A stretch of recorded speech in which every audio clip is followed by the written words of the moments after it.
All right, listeners, welcome to the first ever Bee Cave Book Haul. I'm Megan. I'm Cate.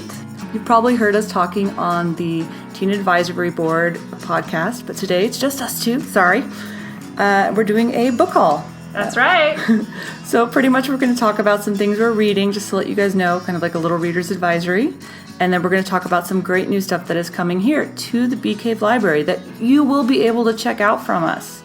You'll be able to find on the website in some different forms and check it out yourself. For free! Yay! Free books, free audiobooks. Super excited. I have been reading Moongirl and Devil Dinosaur Volume 1, BFF. Now, Cate, I know you don't read as many comic books as I do. Yeah, but that's a great title. Yeah, it is a great title, and it is actually an award winner. It was just put on the Texas Maverick list for the year. So be looking on that for your school reading list, everyone. And it's basically the story of Lunella. She is a teenager, like a tween living in New York, who has the inhuman gene, meaning she has the potential to become a superhero, but she really doesn't want to because she's already a super genius. And then a giant dinosaur from the past is somehow teleported to New York and becomes linked to her. Shoot, I hate it when that happens. I know, it's the most annoying thing when you have a giant T-Rex that's the devil dinosaur following you around and trying to protect you from a group of killer beings from the past. So it's really a user's manual for when that happens to you. It really is. What to do. But when you're a super genius with a devil dinosaur. It is a fantastic read. It is the first 6 issues in one volume. It's won a bunch of awards. It's really fun. It's great for all ages. How old's the main character in it? The main character's about 13. Okay. So she's a tween. So you can read it to your kids. You can read it as a teenager. I'm a 31-year-old adult, and I love it. The art is amazing. It's created by Brandon Montclair and Amy Reeder, who did Rocket Girl. The artist is Natasha Bustos from Spider-Woman. The colorist is Tamara Bonvillain, who did Rat Queens. It's a really, really fun story. Like, I fully recommend it to anyone that wants just to read a really fun comic book with some really positive characters. It's good for girls and guys, and I cannot wait for the second volume. Awesome. That's my first read right now. I love it. Super great. Rah, rah, rah. All right. Right now I'm finishing up a book called Ghost by Jason Reynolds. He's written a handful of other things I've meant to get around to and yet haven't. This one was a short novella with a bright yellow cover, so I kind of had to read it. Ooh, that's been on my list. I'm super excited. You should move it up the list. It's super good. And it's really great because it's short and it hooks you from the get-go. The dialogue's super quick. It's kind of an urban vibe. A kid in, I think it's New York City. Feels like New York City. I don't know if it's ever explicitly stated, but who doesn't have the most ideal circumstances. He's got some bad situations with his dad, who's now in prison, and mom taking care of him at home and stuff like that. And for a number of different reasons, he ends up on this track team running, even though he just has like a pair of jeans and just some bad shoes he like cuts the high tops off of to look more like running shoes, which is like that really cool mix of like super funny but also super sweet, makes you feel things for this guy. Anyway, and I like too that he acknowledges that even though he's really good at track, he thinks it's a really lame sport, and they kind of acknowledge how there's cooler sports than others. He wants to be good at basketball. So yeah, the quick moving dialogue really keeps you, and I feel like it would be good for anybody that likes humor, realistic fiction, or kind of that high-low, like you can be an older kid but read on a lower level maybe, and you still feel like it's sophisticated and it's cool, and yeah, it's super good. I have like maybe 30 pages left, and I kind of don't want to finish it because I'm like, oh, now I have to find a new friend, a new book friend, but totally would recommend.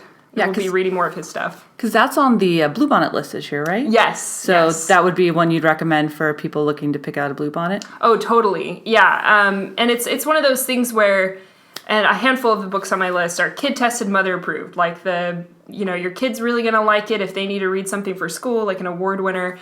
But you can feel really good about, the content and the message and stuff like that. Yeah, I actually got to talk to him at the last TLA, the Texas Library Association conference last year, and he was so charismatic and so fun to hear from, and I really hope he's coming back this year. I do too. He spoke at an author panel, and that was when I'd seen his book come across my new cart, the one with the crochet on it. There was like a book with a knitted cover, and I was really curious to read that, and I never did. I'm trying to remember the name of it. But anyway, so when this came across my cart, I was like, I could do 100 pages. And it was, I mean, it hooks you from the moment, you know, it's not like a page turner in a very, you know, conventional sense, but you kind of keep going. You want to know what happens with this kid, and you're pulling for him. Yeah, there's a reason this book probably has been winning all the awards. Reynolds is just a solid solid author. Absolutely. Yeah, I'll be reading more of his stuff for sure. Yeah, so my next pick is actually an audio recommendation. A lot of people have heard of Leigh Bardugo. She wrote the Grisha trilogy, which came out from 2012 to 2014, and most recently the Dregs duology, starting with Six of Crows in 2015 and Crooked Kingdom in 2016. So I know a lot of people are really crazy for those books, but we just got in the audio for Six of Crows, and it is phenomenal. I need to read it. Yeah, it is not only a great story, it is basically, I'll read the little blurb from it. It's a convict with a thirst for revenge, a sharpshooter who can't walk away from a wager, a runaway with a privileged past, a spy known as the Wraith, a heartrender using her magic to survive the slums, and a thief with a gift for unlikely escapes. Ooh. I know. Trust me, the people reading the audio are a lot better than me. There's 7 different narrators, including Elizabeth Evans, who did the Throne of Glass audiobooks. Oh, I love like a reader's theater. Yeah. That's so fun. It's super good. There's great audio narrators, and it's a super great book. Like, I loved the audio so much that I went and actually started reading the books, and I actually loved them so much. I got them here from the library. Loved them so much I actually went and purchased them when I was finished because I knew I was going to want to read them again and again and again. Well, full cast audio with a good book, I mean, that is just a ringer. Yeah, it is. Every narrator is very, very distinct. So that is something I really recommend for audiobook lovers and just for story lovers in general. It is a great book, a great story. You will love the characters. You will be really upset when the book ends because there's a high chance that the second book will be checked out. So put them both on hold at once so you can check them all out, and definitely check out the audio. It is a really good listen if you have a long commute like me, if you're a runner like Cate or I am. Puttering around the house. Yeah, puttering around the house. It's really good for when you've got boring chores because then you're sweeping and you're just like, what is going to happen? And you will find that you have done all your chores without realizing it. So that is my audio recommendation. Oh, man. We got to stop this podcast now and get reading. Okay, so the next book I have is Bone Gap by Lara Ruby, and I know you're super pumped about it. I'm doing the audio as recommended, although you're not the only person that told me they started the audio and then was like, forget this is going too slow, give me the pages so I can turn them quicker. But I've stuck with the audio, and I'm actually reading it for the Bee Cave Book Club. Y'all should come sometime. It's super great. We meet once a month, the second Thursday. At any rate, And that's this February, right? Yeah.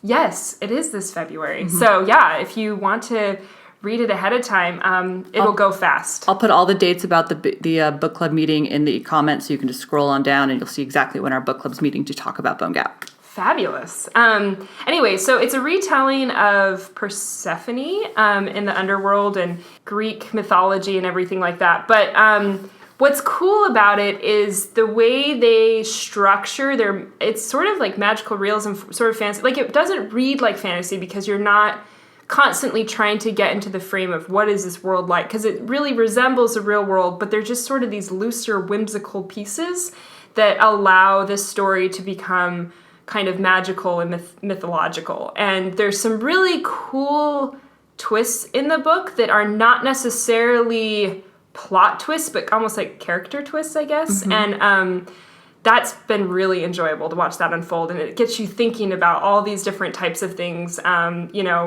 mythology or kind of human condition type stuff, and the writing is just stellar, and I mean that just carries the whole thing. The dialogue is really cool, the characters are really interesting. I mean, it just kind of has every element in place. No wonder it won the National Book Award or the Prince. It won the Prince. The Prince.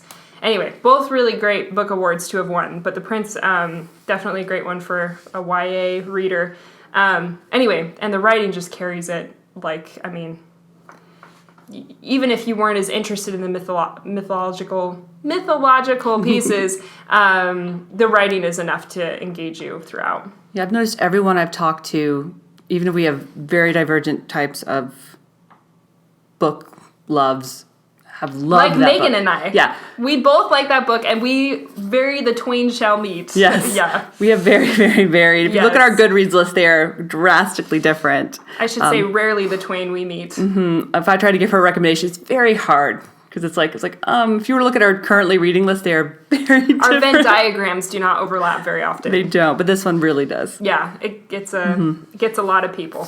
So my last current read right now, or something I've just finished, we currently have it in just ebook, and it is Prudence, the first in the Custard Protocol series from Gail Carriger, who's one of my favorite authors. She also wrote the Parasol Protectorate series and the Finishing School series. I need to read Parasol Protectorate. Yeah, we have the Parasol Protectorate here in Mass Market, and we have the Finishing School in the YA section and in ebook format.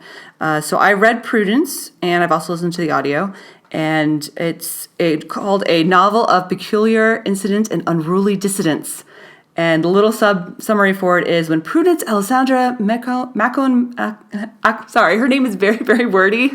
Prudence Alessandra Macone Akildama, rude to her friends, is given an unexpected dirigible, which for those of you who don't know is pretty much like a flying, this is a steampunk world. So it's like a steam-powered plane. She does what any sensible female under similar circumstances, names it the Spotted Custard, and floats to India in pursuit of the perfect cup of tea, which I completely understand because I love tea. So there's vampires and werewolves and tea and etiquette. How does it compare on the spectrum of Parasol Protectorate and her other series? This one I would consider kind of that genre they call new adult. The Finishing School is much more in the characters are like 14 to 17 in Finishing School, so those are much more YA. The Parasol Protectorate are all in their 20s, so they're much more adult. This character is, like they're 18 to 20s age, so it's the new adult type stuff.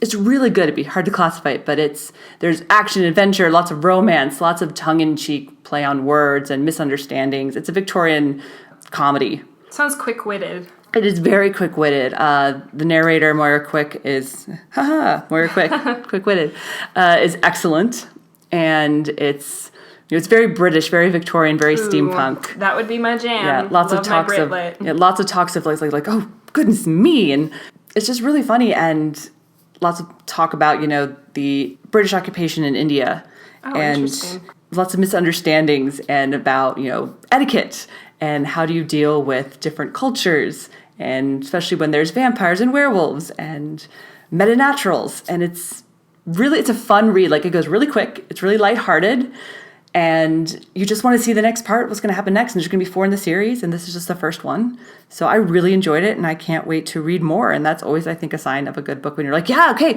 bring it on, next one. Mm-hmm. Yeah. Well, and it is kind of nice when you're someone like me who's a little slow on the uptake, and then you have all of the books already written, so you can binge really hard when necessary. Well, at this point, you have the first 4 in her Parasol Protectorate, and then you've got the 4 in the Finishing School, and you've got the first 2 in the Custard Protocols. All right, that's my next month sorted. You're good.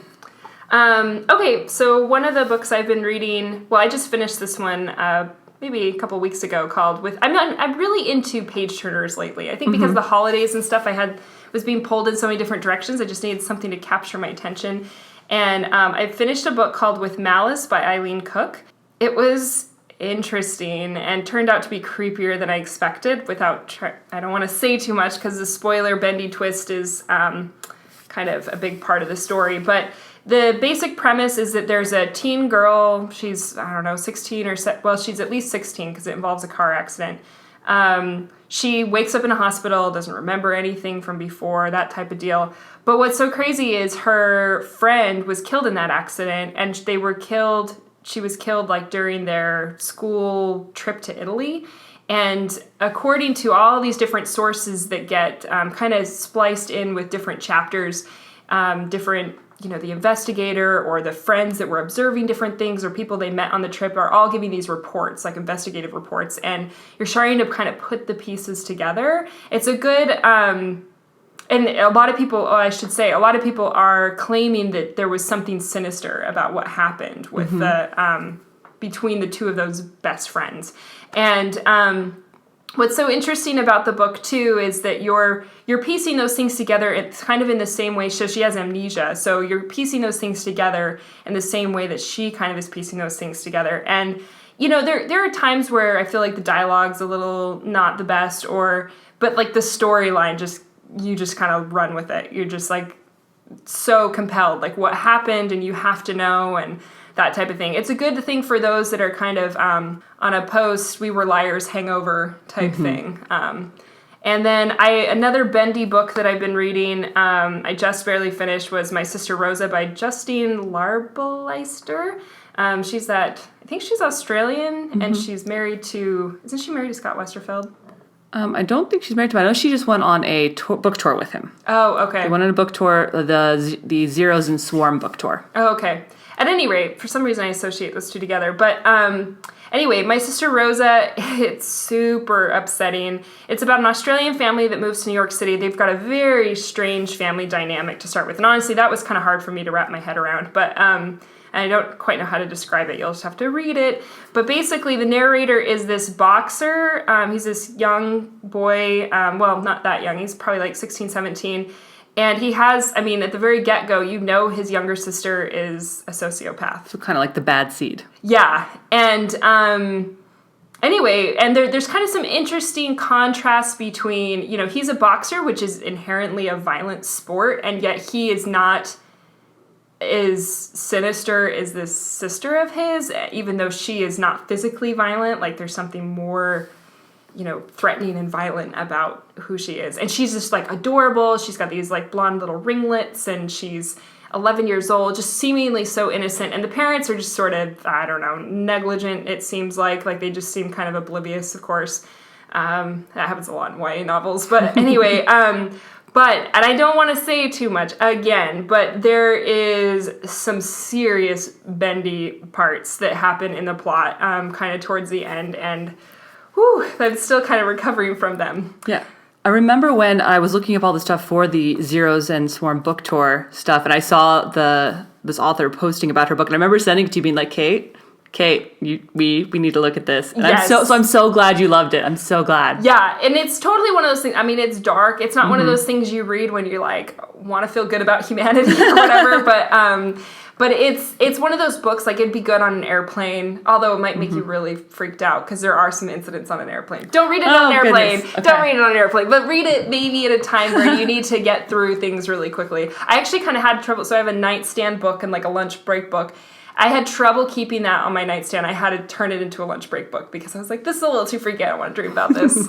But yeah, I definitely recommend it if you need something to move through really quick.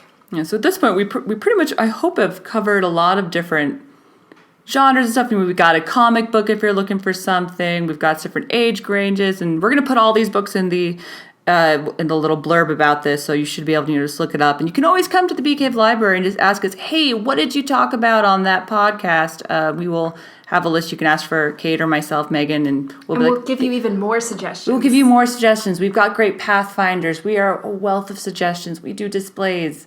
We read a little too much, honestly. We read a little too much. We read about books. So even if we haven't read things, we're like, look, we have a list of things we've heard about. And speaking of things we've heard about, we are actually going to talk to you about things we haven't read yet, but we are super excited to read, starting with Cate. So I read a lot of children's fiction. I kind of cover that area in our podcast, I guess. And I just started a new series a couple weeks ago that was the Terrible 2 series. It won Blue Bonnet. So it definitely can make you feel good if you're reading an award winner when you read this book. However, it definitely has one of those kid tested mother approved stamps, I think, too, because it kind of reads like a Roald Dahl book, like meets Diary of a Wimpy Kid. So it has that sort of comic, drawing like in a diary type thing. And the premise, but then the adults too are just really entertaining. Like they're just kind of these monstrous adults. It's just really funny. Like the principal in the school is straight from, he basically must be related to Miss Trunchbull. He's just like so perfect. Anyway, but the basic premise is so great. It's this kid named Miles who moves to this new small town that's full of cows and just super boring. And he decides that he wants, new town, new school, like no friends. So he's trying to establish kind of his shtick. Like he kind of wants a thing. So he decides he's going to be like the school prankster like he was at his last school. Well, there's another kid at the school named Niles, and he is quite the prankster. So the book is all these prankster wars where they're kind of trying to establish jokester dominance, and it's so funny. So I've read that book in the series, but they've just come out with the next book. Well, they're coming out actually with the third book, so I need to read the second and third, and it's The Terrible Two Go Wild. And it's great because it has a lot of elements of realistic fiction, you know, what it's like to move to a new place and try and make friends, and, you know, what it's like to try and navigate a new school and all that kind of stuff. But then it's just guffaw funny. The pranks are just something out of like The Twits by Roald Dahl. I mean, they're just so good. And I mean, they're almost fantastical. They're almost fantastical. So yeah, it's super good. All right. So in a couple months, we're going to be having a display on judging a book by its cover. And so I am going to be actually talking about a book that I kind of judge by its cover. This is also a book that is clerk tested. It's the last in the Red Queen trilogy, which when I first saw the cover is why I wanted to read it. It's King's Cage, the third in Victoria Aveyard's trilogy. Finally coming out. We've had a Red Queen book every year since 2015. So this is the last one, King's Cage. I'm super excited for this. The cover is gorgeous. It is once again with royalty and blood, and I'm super excited. If you haven't been reading these series, I don't know where you've been in the YA world if you haven't heard about it. It is basically a world where people have red blood or silver blood. If you have silver blood, you've got basically superpowers and you rule over everyone. And there's a girl named Mare who has red blood but suddenly gets powers. And they have to pretend she has silver blood, and then there's a whole rebellion. They kind of describe it as X-Men meets Hunger Games. And they're kind of right. And it's a little bit of selection thrown in there, rebellion. And this is the third in the series. Everyone is really excited because it's the last one. It comes out on February 7th. We will have it. Come here and get it when it comes out. Yes. I'm super excited. The clerks are all super excited because a lot of us have read this trilogy. I had some clerks very angry with me when I suggested they read it because they thought it was a one-off book, and we've had to wait 3 years for this last book to come out. But you can get ready by reading. We have the other books here. We have them digitally. So King's Cage coming out February 7th. Super excited. So that is what I'm looking forward to. One of the YA ones that I have been interested in reading is pretty much strictly based on book cover love art, which is the We Are Okay by Nina LaCour. She did the Enchantments, or the Disenchantments, I guess that's what they're called, that road trip band book.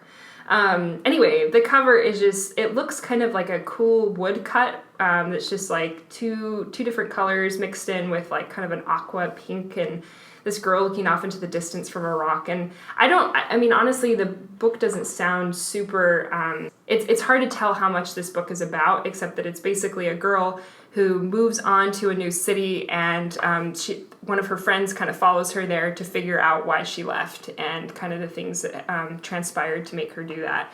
So it sounds more reflective, and that's kind of been her style based on other stuff that I've read about her. Just sort of like that transitional point from teen to young adulthood and those types of things. So I haven't read this one, but the cover just looks gorgeous. So I'll probably have to read it based on that alone. Because you can judge a book by its cover sometimes, just so you know. Yeah, and there's nothing wrong with that. There's nothing wrong with seeing a beautiful cover and being like, yes, I want to read that. If you see something you're like, I don't want to read that, give it another chance, read about it and everything. But sometimes books are gorgeous outside and inside. That is totally okay. So for my next recommendation is a book that we physically have it, but we are not going to be able to put it out until the 31st. This is a new author, Stephanie Garber, and it is the book's Caraval. You may have seen it in the new EW magazine, may have heard it on some of the websites.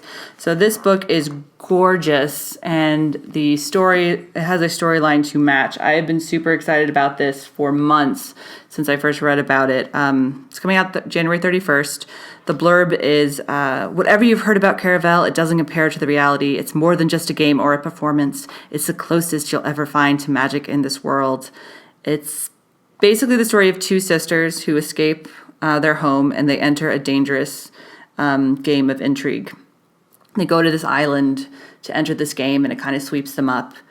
That's a very, very small blurb because I don't want to ruin anything for anyone. The book itself is gorgeous. It's got gorgeous end covers. It's got a map in it, which I know Cate isn't a fan of books with maps. No, thank you. Which makes it really hard to recommend books for her because a lot of my favorite books start with a map in it. But it looks like it's going to be the next big thing. It's a duology. We don't know when the next book is coming out, but it's this is a first-time author. It sounds like a really exciting book. It is something that I think is going to go really, really quickly once we start reading it. I think this is going to be the next big thing.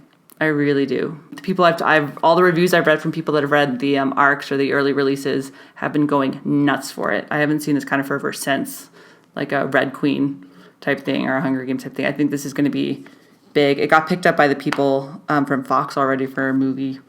So I think that Caraval, put it on your list of to reads. Go ahead and place holds on it. It's going to be a big thing. And we're going to be getting the audio in a month or so you'll have another way to read it or listen to it. And I'm going to not check it out until I let some other people check it out. You're all welcome. You're welcome. That's serious. That is a librarian sacrifice I will do for you. I've just been holding it in my hands like, because it doesn't officially, we can't put it out till the 31st.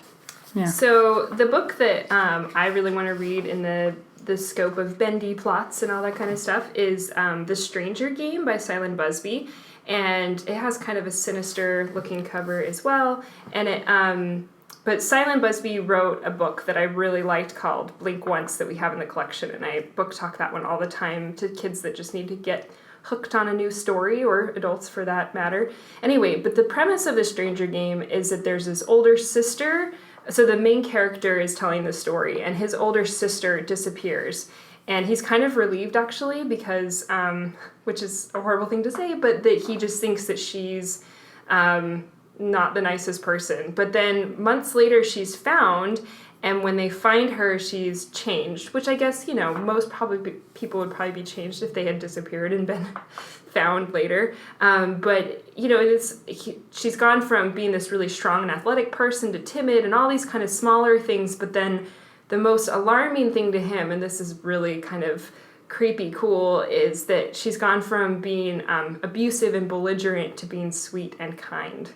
And I just love that as like the conflict is like this person who's been really mean has become creepily nice, and you don't really know what changed her or what happened to her. So that's kind of where the story goes, and I'll be curious to read it just because I really enjoyed Blink Once, which came out like 5 years ago or something. It's honestly not that important of a book in the scope of big award winners or anything, but it's just kind of oldie but a goodie. So anyway, The Stranger Game. Yep. And so my last one for a book that I'm really looking forward to, I've been looking forward to is one I have been looking forward to for a while. We've all seen or hopefully you've all gotten a chance to see the new Fantastic Beasts movie, and you may have known that it was based on a little primer reader that J.K. Rowling wrote a couple of years ago. It was like a Hogwarts library book. Well, they're releasing a new edition of it in March, and it's going to be, updated slightly. It's going to have a new foreword, and it's got a brand new cover, and it just looks gorgeous. It's got some new illustrations, and so I'm really excited to read this new version of it, because I actually did read the old version cover to cover, even though it's like kind of a little encyclopedia. I love those little mini encyclopedia things, and J.K. did great work with the original. And I'm really excited for this new edition. That you and J.K. are on a first name basis. Yes, we are on a first name basis. Yes, she doesn't realize it, but we're spiritual BFFs. I've decided. I love everything she writes, and saying J.K. Rowling over and over again is just a mouthful. We've got a lot of books to get through, Cate. Oh no! I'm not. I don't have a problem with it. I'm super excited for this new edition of Fantastic Beasts and Where to Find Them. They're also coming out with a version of a new one of the Quidditch. But I know for sure the Fantastic Beasts is out on March 14th. And it's going to be a nice new Fantastic Beast that will hopefully include some stuff from the movie that just came out. And just like the original one, this one, proceeds from it will also go to benefit the UK charity organization Comic Relief, which is always nice to hear. I want her to write more encyclopedias. I'm just ready. I'm like, just give me my big giant Pottermore encyclopedia. Tell me everything. So getting this new one is going to be fun for me. Yay. Speaking of things that'll be fun for you, I have a birthday recommendation for you. Yeah. Oh, yeah. So it's Cate and mine's birthday week. Yay. Hip, hip. Yeah, so we are giving each other birthday recommendations, or just books that we think we will like. Normally on this podcast, we are going to ask you guys to give us recommendations, or we'll give each other like challenges of stuff we don't think we'll like, or we'll do a theme or something. But this week it's going to be birthday challenges, something that we think we will enjoy My birthday recommendation for you, again, oldie but goodie. I know you like Neil Gaiman, so I'm recommending a children's book by him called Coraline. You've probably heard of it. They've done a movie and everything. The movie's okay at best. But the book is really fantastic. It's short and sweet. It's not a huge time commitment, like a lot of children's books. It's dark, which I know you like. And again, I bring up Roald Dahl because it's sort of like a horror story written by Roald Dahl. But it has, the basic premise is Coraline, negligent parents, they're kind of just not really, they're working from home, but they're not very present. She's an only child, and she's wandering through this old apartment somewhere. It's very British, so you feel like, London, old apartment, great setting. And there's illustrations, of course. And it's kind of one of those wardrobe things. She stumbles into this new world, and she finds this other world, and it's almost like her own in every way, except it's just wonderful and perfect. People are nice to her. Her parents are more pleasant. But there's these small differences that are really upsetting. And anyway, I think it's really cool because it has this fantastical, creative, something only the mind that Neil Gaiman would come up with. And just these small little pieces that have changed in her world that make her want to escape, even though everything else seems perfect. And then, of course, it's the question of how can she escape?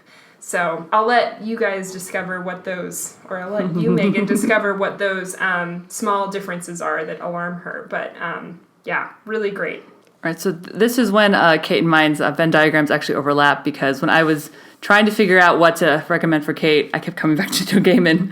And so I was going to recommend a Neil Gaiman. Oh my God.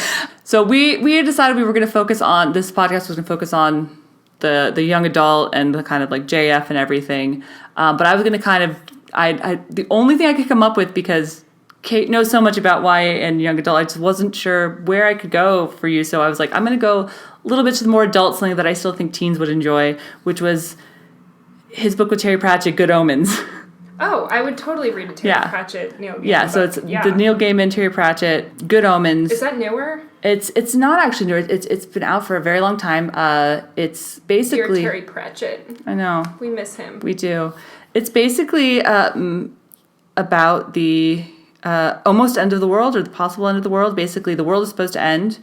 It's about an angel and a demon who basically make a pact to basically keep good and evil balanced until the end, and then they get the note saying, hey, the end's going to come, and they're like, oh, shoot, we like the world. What can we do to stop this? And it's really funny, and it's very British, and there's shenanigans, and there's a certain infant that they are trying to... Babe with the power? There's the babe with the power, and it's not the power of voodoo. And there's a witch who has a book that tells the future. This sounds fantastic. I'm totally sold.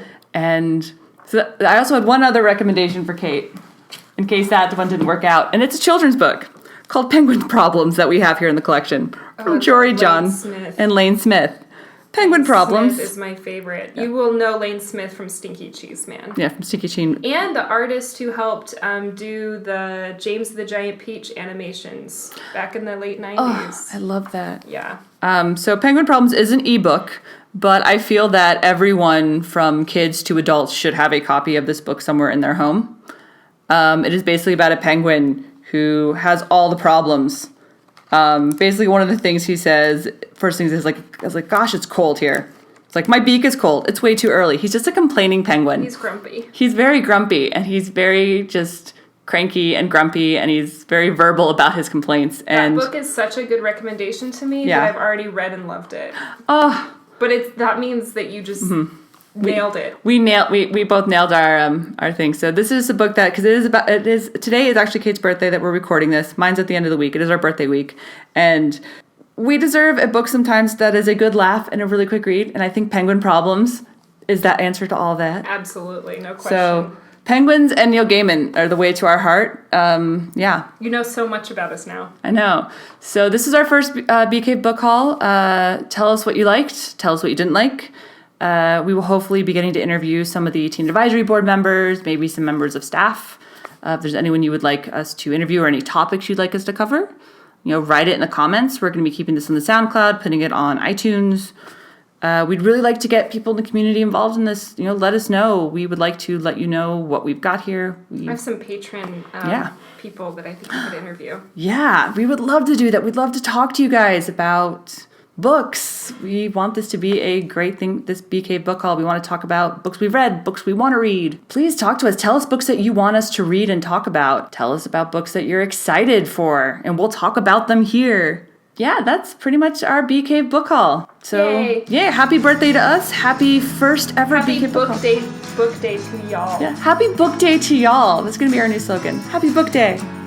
All right. Bye, guys. The Bee Cave Book Haul was hosted by Kate Sweeney and Megan Fisher. It's produced and edited by Megan Fisher. It's brought to you as part of the Bee Cave Public Library's podcast channel.